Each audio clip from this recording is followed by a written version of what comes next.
Hey guys, welcome back to the channel, to the podcast, the show, wherever you're watching from, and I appreciate you guys' comments and your reviews. This one's going to be a little interesting, so I want you strap in.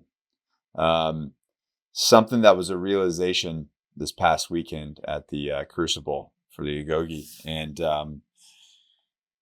you know, every single man, all of you, and I'm speaking to the men that are, maybe the 4 women that are watching this. I'm speaking to the men. You were all created with a very divine purpose to be great. To be great with your physical body, to be great as a leader, to be great with your love and compassion and empathy. Across the board, your purpose on this earth is to become the best version of yourself. And that's the truth. And if you want to get into the God thing, one of our coaches, John Mark, who runs our Men of Faithful Action meetings in the Agoge on Fridays, he said, if God is truth and he has created us with a divine purpose to be leaders and to be great, then anything outside of that, anything to distract you from that, anything to take that away or take its power away is a lie. So all the distractions, all of the negative self-talk saying that, either somebody telling you you're not worthy or you telling yourself not worthy, which is, there's a lot of negative self-talk with men as I've worked with thousands of men, and it never ceases to amaze me the inner dialogue that we have going on in our heads saying that we're not worth it, that, we're not good enough, we're not smart enough. So you have to really think about that. If our design purpose is to be great, to be, to our physical body to be amazing, and it is, because the fact that human beings, that men, when they eat right, train right, they treat themselves right, are literally look like Greek god statues. That's amazing. That we have we have the ability to look like that in this flesh suit. So if that is truth, then your negative self-talk is a lie, right?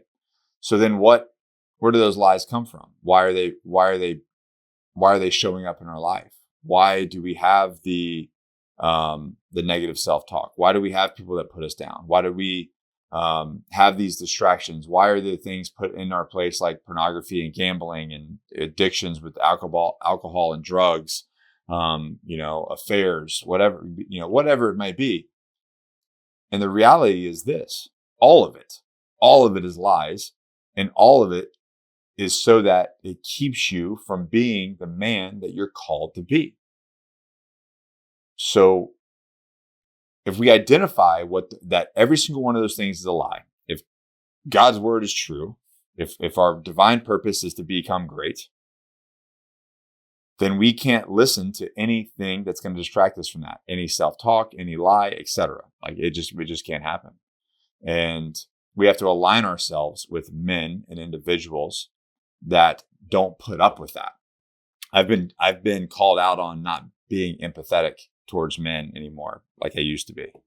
And the reality is I am more empathetic now than I probably ever have been in my entire life. I just drew the freaking line in the sand to where I'm not going to tolerate the lies. I'm not going to tolerate the negative self-talk. I'm not going to tolerate the abuse of men by others.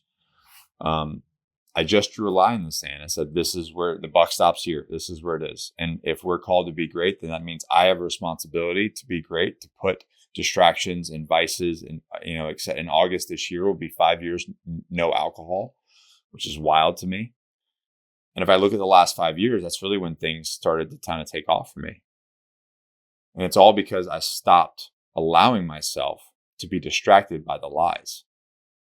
And it's a powerful thing. So align yourself with, I've said it before, I've said it again, your network is your net worth. Align with the men that you need to be aligned with. Put the negative self-talk at bay. And if you can't, then get with somebody, join the Agoge, get with somebody that's going to help you become more confident, to change your perspective, the way you see yourself.